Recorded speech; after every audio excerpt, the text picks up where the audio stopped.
Queridos hermanos, que el Señor les bendiga.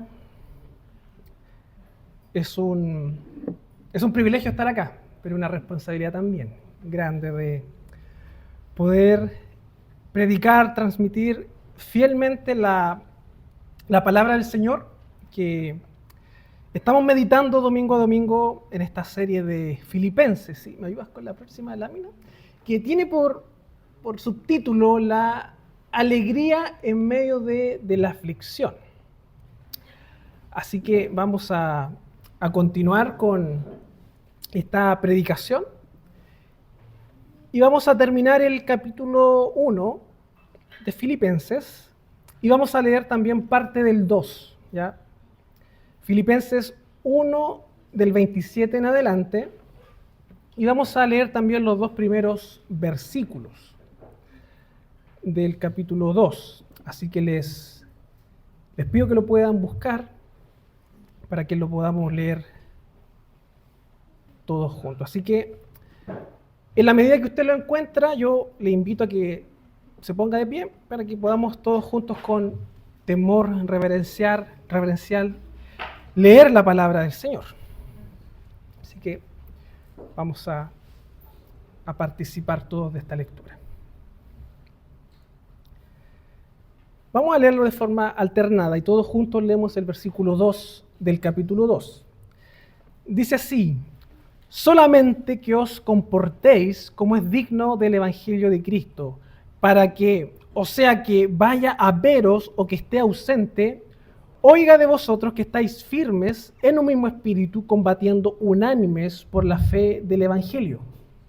Y en nada inspirados por los que se oponen, que para ellos ciertamente es indicio de perdición, mas para vosotros de salvación, y esto de Dios. Porque a vosotros os es concedido a causa de Cristo, no solo que creáis en Él, sino también que padezcáis por Él. Teniendo el mismo conflicto que habéis visto en mí, y ahora oís que hay en mí. Por tanto, si hay alguna consolación en Cristo, si algún consuelo de amor, si alguna comunión del Espíritu, si algún afecto entrañable, si alguna misericordia, todos juntos, completad mi gozo sintiendo lo mismo, teniendo el mismo amor, unánimes, sintiendo una misma cosa. Oremos, hermanos. Señor, te damos las gracias por este momento, Señor, que tú nos das para poder escuchar tu palabra, Señor, que tú nos hablas a través de ella. Y te pedimos, oh Dios, que no sean palabras mías, Señor, sino que seas tú hablando a la iglesia. Dame sabiduría, dame entendimiento para ser fiel en la transmisión de tu palabra. Ilumina también las mentes, el corazón de cada uno de los hermanos que está acá, para que podamos comprender qué es lo que tú quieres de nosotros, Señor. Quédate con cada uno de nosotros. Te pedimos todo esto en el nombre de Jesucristo. Amén. Bien, hermanos, esta predicación tiene por título la unidad como fundamento del gozo. Si ustedes se dan o se han dado cuenta, esta carta de Pablo tiene mucho que ver con esto del gozo, de la alegría, de poder contentarnos a pesar de la adversidad. De hecho, Pablo estaba en la prisión, él estaba lidiando con las consecuencias de la fe cristiana. Por lo tanto, no es algo menor esto de sentir gozo, alegría, a pesar de que el panorama no es alentador. Y eso es lo que ya hemos visto en las predicaciones pasadas. Y el día de hoy quiero tratar 3 puntos o 3 ideas que yo veo a través de este relato. Y en primer lugar, el versículo 27 nos va a mostrar que somos llamados a estar unidos, porque eso es parte de nuestra identidad. Por tanto, el primer punto es unidos en nuestra identidad. Unidos en nuestra identidad. Y lo primero que vemos en este relato de Pablo a la iglesia en Filipos es que él les dice que se tienen que comportar como es digno del Evangelio de Cristo. Que se comporten como es digno del Evangelio de Cristo. Y es aquí cuando nos sale la pregunta, ¿qué significa comportarnos como es digno? A lo mejor hay que darle más volumen al primer canal, si alguien sabe. El primer canal, la perillita, se sube nomás. Sí, la primera. Comportarnos como es digno del Evangelio de Cristo. A ver, vamos a ver si sube o no. Ahí sí, ahí sí, ahí sí. Muchas gracias, Jonas. Va a quedar a cargo de la mesa. Tenemos nuevo asistente de audio. ¿Qué significa esto de comportarnos como es digno? ¿Qué quiere decir Pablo con respecto a esto? A mí me llama la atención porque Pablo está diciendo entonces de que habrían dos formas de comportarnos, la forma digna y la forma indigna, por decirlo de alguna forma. Un contraste entre lo digno y lo indigno. Pero a mí me llamó la atención cuando fui al texto original en el griego, que la palabra que es traducida como comportarse, que es un verbo, en el original se ocupa la palabra politebeste, que significa, y esto es lo interesante, comportarse como ciudadano. Comportarse como ciudadano. Entonces, fíjese cómo esto va un poco abriendo esta idea de qué es lo que está diciendo Pablo de comportarnos dignamente.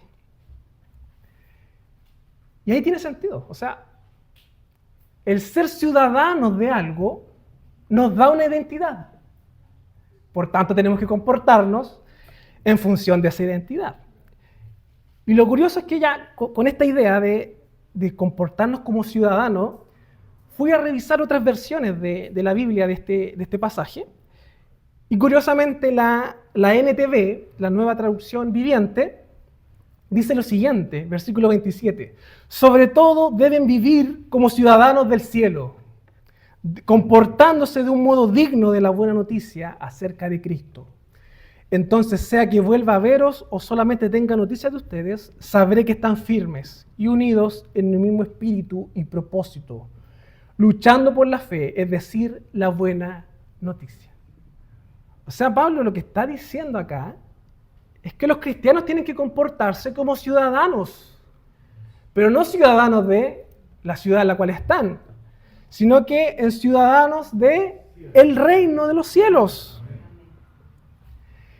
Y esto no es primera vez que aparece. De hecho, en el capítulo 3, versículo 20, Pablo va a decir, mas nuestra ciudadanía está en los cielos, de donde también esperamos al Salvador, al Señor Jesucristo. Nuestra ciudadanía está en los cielos, no acá. Y es lo mismo que dice Jesucristo cuando le habla a sus discípulos. Juan 14, 2 y 3. En la casa de mi Padre muchas moradas hay. Si así no fuera, yo los hubiera dicho. Voy pues a preparar lugar para vosotros.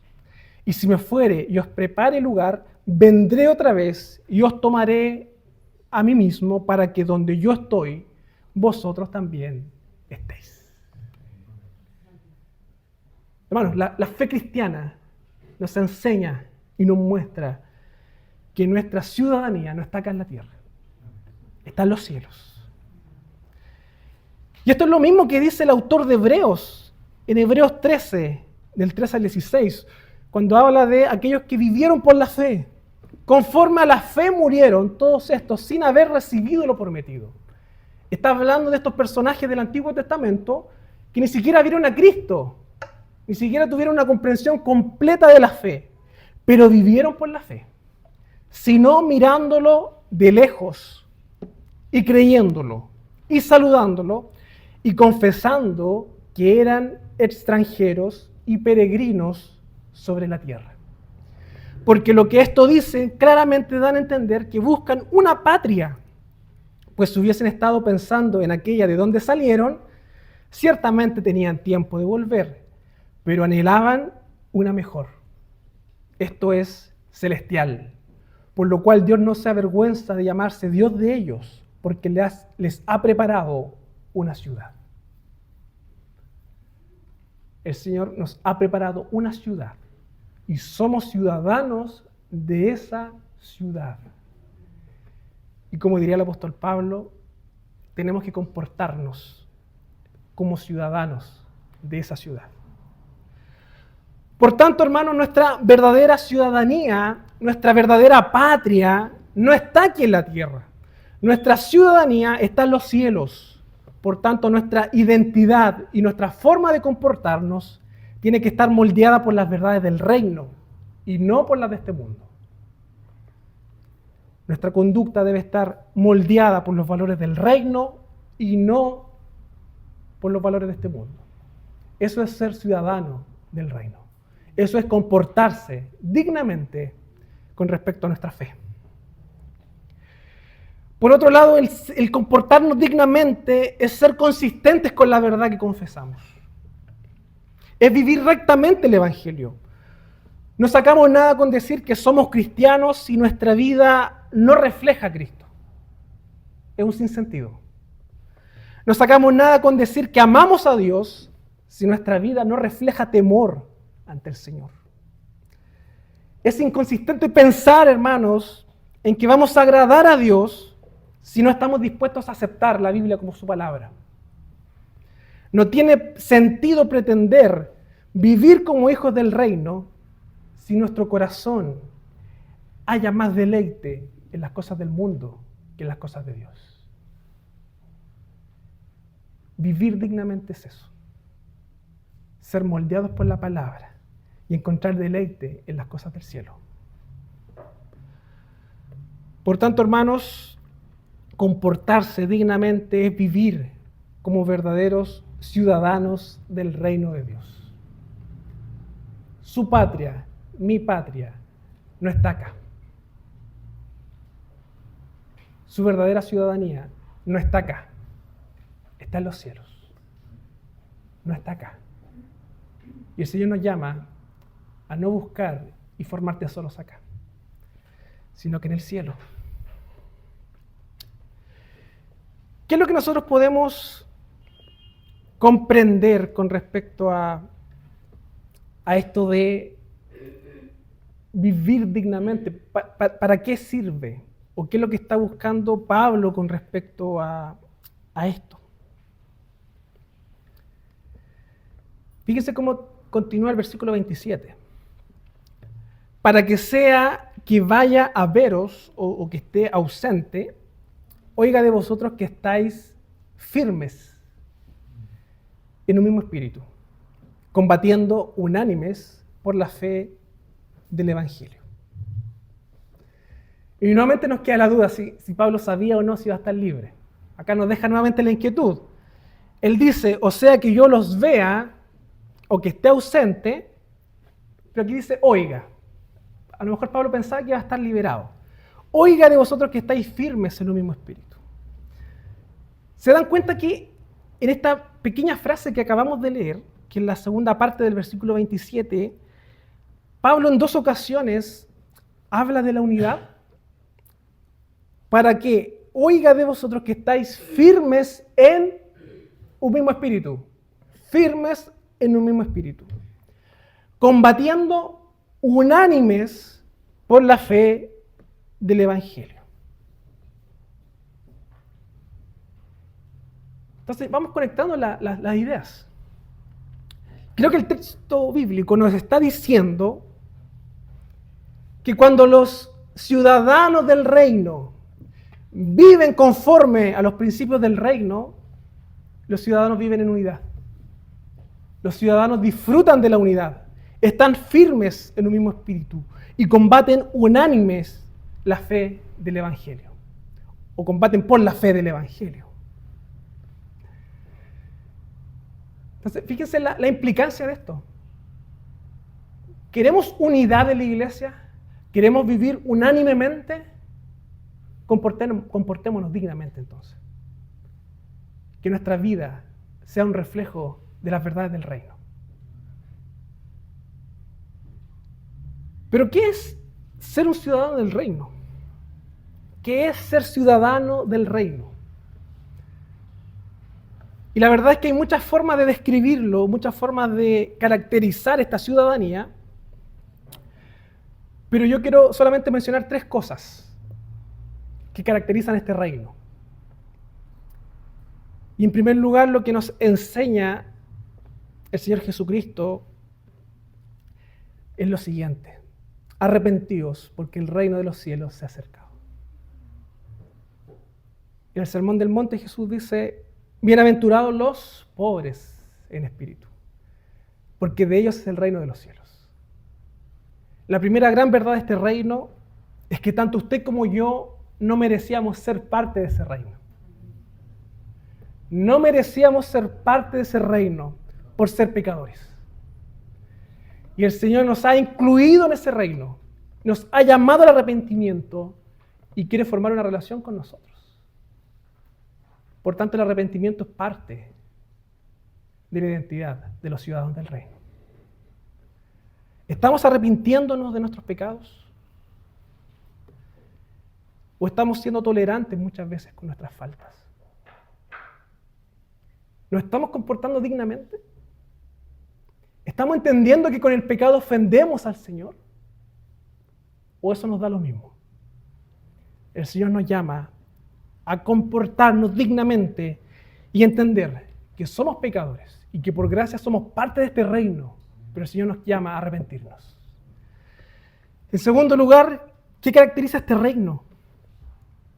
Que hay un rey, obviamente, y ese rey es Cristo. Aquellos ciudadanos del reino reconocen y se someten al rey, porque el reino ha llegado. ¿Es Cristo el Señor de tu vida? ¿Está realmente gobernando el Señor en tu casa?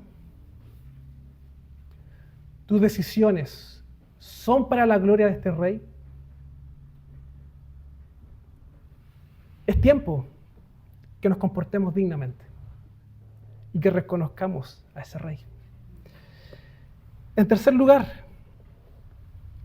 las leyes de este reino se encuentran en la palabra de Dios. ¿Está la Biblia moldeando nuestra vida? ¿Qué valor tiene la Biblia para ti?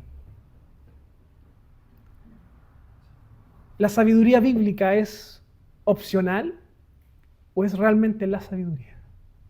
¿Tus decisiones están siendo basadas en la Biblia o estás viviendo en relación a la sabiduría del mundo? El Señor quiere que vivamos en santidad, buscándole a través de su palabra. Dios quiere que vivamos la fe íntegramente, que nos comportemos. Porque en la medida que buscamos vivir los principios del reino, vamos a vivir en unidad.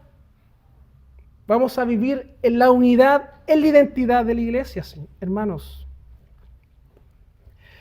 En segundo lugar, la unidad sirve como testimonio. Versículo 28 al 30. Por tanto, Dios quiere que vivamos como ciudadanos de este reino. Pero hay algo aún más importante que podemos notar de estas palabras de Pablo. Fíjense el versículo 28. Y en nada intimidados por los que se oponen, que para ellos ciertamente es indicio de perdición, mas para vosotros de salvación.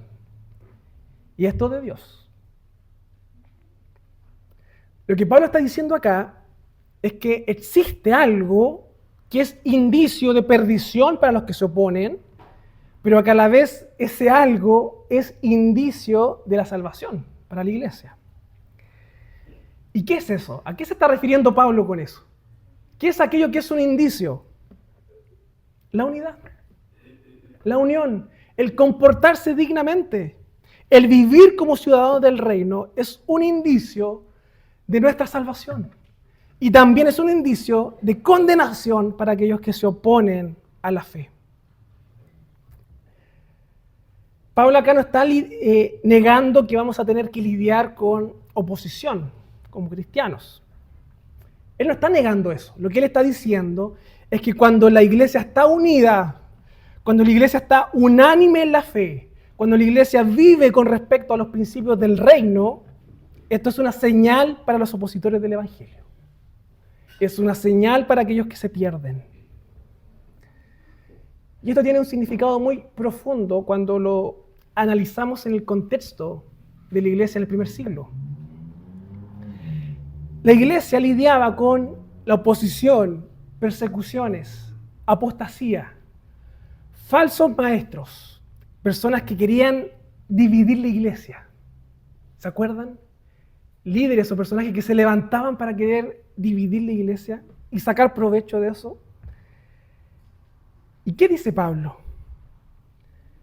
No se desalienten, permanezcan unidos, y eso va a ser señal de que ustedes están en la verdad y que ellos están equivocados. Por tanto, hermanos, esto es importante para nosotros hoy en día, porque ciertamente vamos a luchar también con la adversidad. Vamos a luchar con aquellos que se oponen al avance del reino, aquellos que se oponen al crecimiento de la iglesia. Pero el Señor nos dice, no se intimiden. Si estamos unidos en la verdad, el enemigo no podrá derrotarnos. Si estamos unidos en la verdad, el enemigo no podrá derrotarnos. Si estamos unidos, nuestra fe es confirmada. Si estamos unidos, el que se oponga a la fe sabrá que está condenado. En el versículo 29 y 30 Pablo dice lo siguiente: porque a vosotros os es concedido a causa de Cristo, no solo que creáis en Él, sino que también padezcáis por Él, teniendo el mismo conflicto que habéis visto en mí, y ahora os hay en mí, y ahora oís que hay en mí. No sé si usted percibe lo que Pablo está diciendo, pero es lo que está señalando acá, es que la vida cristiana es simbolizada por una unión en Cristo. El ser cristiano no es estar separado de Cristo. El ser cristiano es padecer, sufrir lo mismo que sufre Cristo. Por tanto, hermanos, el pensar que la vida va a ser color de rosas o todo perfecto es un error. Si tú eres cristiano, si tú estás en la fe cristiana, vas a lidiar con los padecimientos, vas a lidiar con la dificultad, porque Cristo lo vivió, porque Cristo lo hizo. Y Cristo quiere formar en ti ese carácter, luchando, sufriendo, a fin de después de reconocer que en Él está la plenitud. ¿Qué es lo que dice Pablo con respecto a esto? A los colosenses les dice lo siguiente: ahora me gozo en lo que padezco por vosotros. Pablo se goza en el padecimiento y cumplo en mi carne lo que falta de las aflicciones de Cristo por su cuerpo, que es la iglesia. Acá no está diciendo de que la obra de Cristo es imperfecta y que hay que completarla. Lo que está diciendo Pablo es que a través del padecimiento nosotros somos parte de este gran cuerpo que es la iglesia, el cuerpo de Cristo, y sufrimos y sentimos lo que Él vivió. Somos parte de eso. Y el apóstol Pedro dice lo mismo en el capítulo 4 de su carta. Amados, no os sorprendáis del fuego que prueba que os ha sobrevenido, como si alguna cosa extraña os aconteciese. No se sorprendan, dice Pedro, por el fuego, sino gozaos por cuanto sois participantes de los padecimientos de Cristo. para que también en la revelación de su gloria os gocéis con gran alegría. Y esto sí que es contracultural. Alegrarte en la aflicción. Sentir gozo cuando estás sufriendo.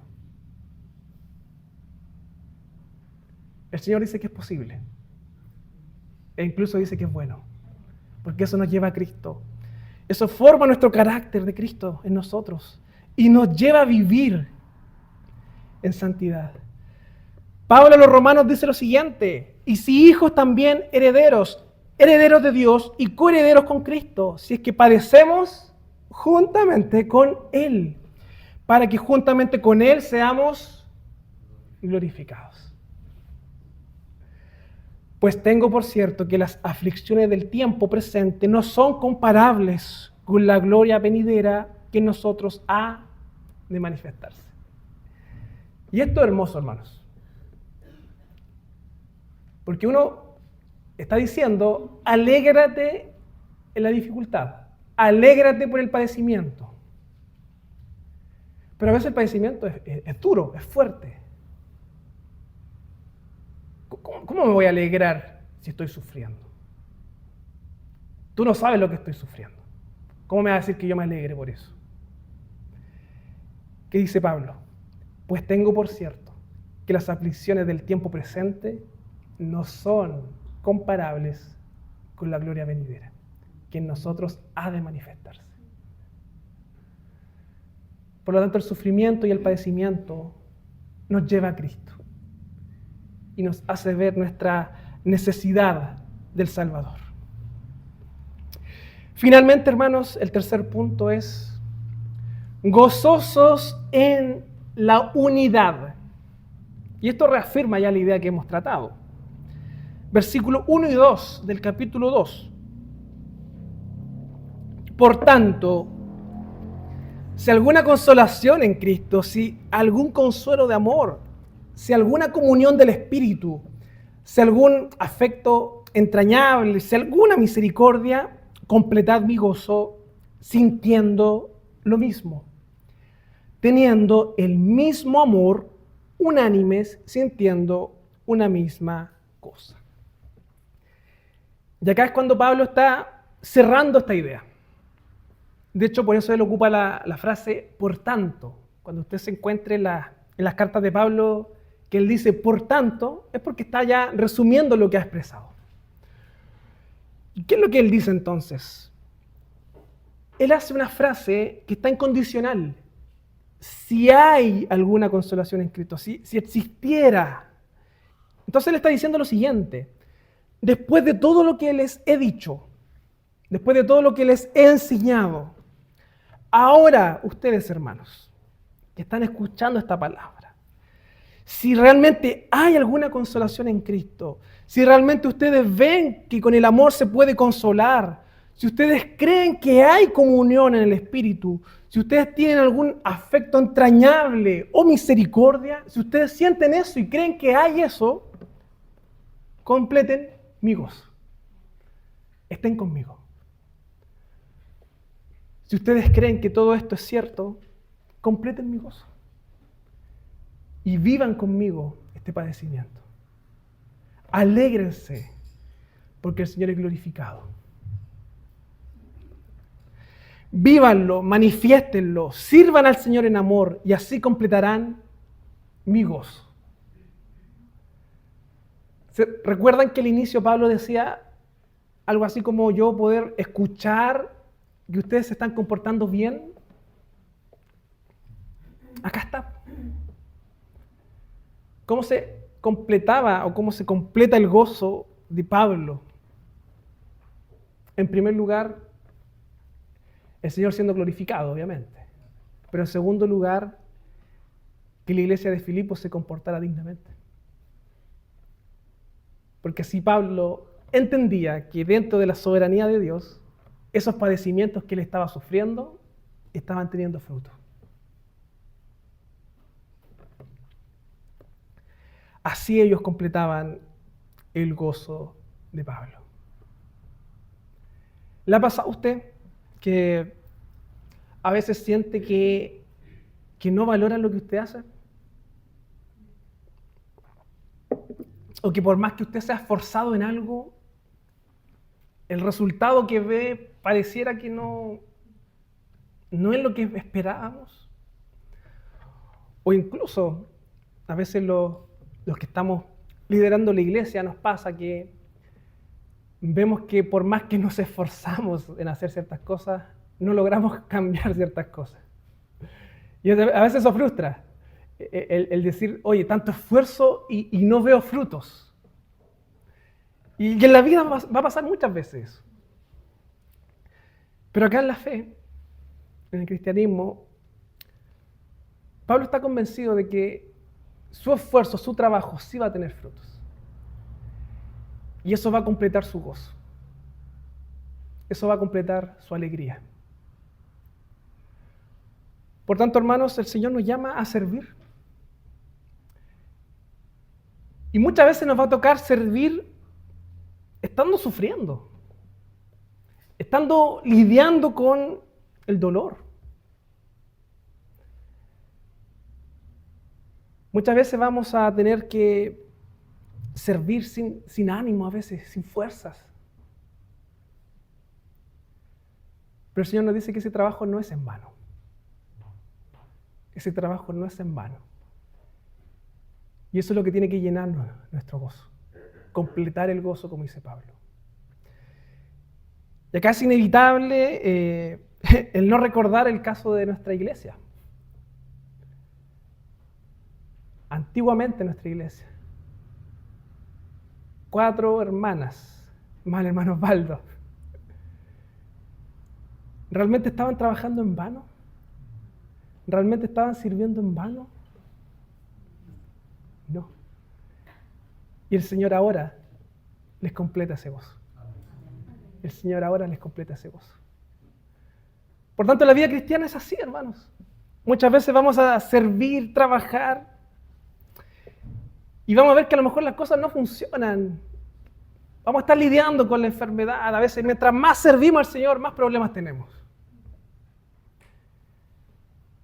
Yo me comprometo a servirle al Señor, me quedo sin trabajo. Quiero que mi casa sirva al Señor, mi hijo se rebela. Es inevitable, hermanos, nos va a pasar. Pero el Señor nos llama a poner nuestra mirada en la ciudadanía celestial.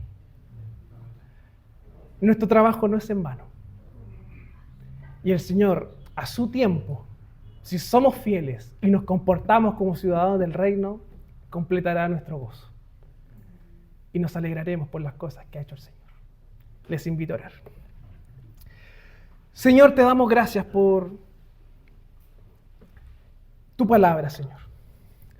Porque ciertamente a través de ella tú nos hablas, a través de ella tú nos muestras tu verdad. Y tú nos llamas, Señor, a vivir en esa unidad, a comportarnos dignamente, Señor, a comprender que nuestra identidad no está acá en la tierra, sino en los cielos, Señor. Y esa forma de comportarnos, esa forma de vivir, también reafirma nuestra fe, Señor. Porque ciertamente reconforta y nos llena de gozo el ver la iglesia unida, Señor. En ver cómo nuestras diferencias quedan de lado y todos juntos te servimos, Señor. Y por más que el enemigo intente separarnos, que el enemigo intente destruir, Señor, estando unidos en tu verdad, tú nos sostienes, Señor. Y tú nos llamas, Señor, a seguir sirviendo. Entendiendo que en la medida que te vamos sirviendo, vamos a tener que lidiar también con la adversidad, con las dificultades, con las luchas, Señor. Pero tú nos llamas a encontrar gozo en ello. A no mirar las circunstancias o las cosas del presente, sino que apuntar lo que está en el futuro, que es tu gloria venidera, Señor. Gracias, Señor, porque esta obra no depende de ti. Gracias, Señor, porque podemos descansar en tu soberanía. Y queremos, Señor, servirte. Queremos ser fieles a ti, Señor. Quita de nuestra mente el exitismo, Señor. El desear ver resultados rápidos. El desear ver cuál es nuestro legado actual ahora. Eso lo dirás tú, Señor, con el tiempo. Tú nos mostrarás los frutos de tu obra a través de nosotros, Señor. Y completarás nuestro gozo. Que nuestro gozo no esté en el orgullo, ni en lo que podemos llegar a ser, Señor, sino que nuestro gozo esté en lo que tú haces a través de nosotros, Señor. En que tu iglesia crezca, en que tu iglesia te conozca, en que tu iglesia te ame, predique y viva dignamente, Señor. Te damos gracias por tu palabra. En el nombre de Jesucristo. Amén.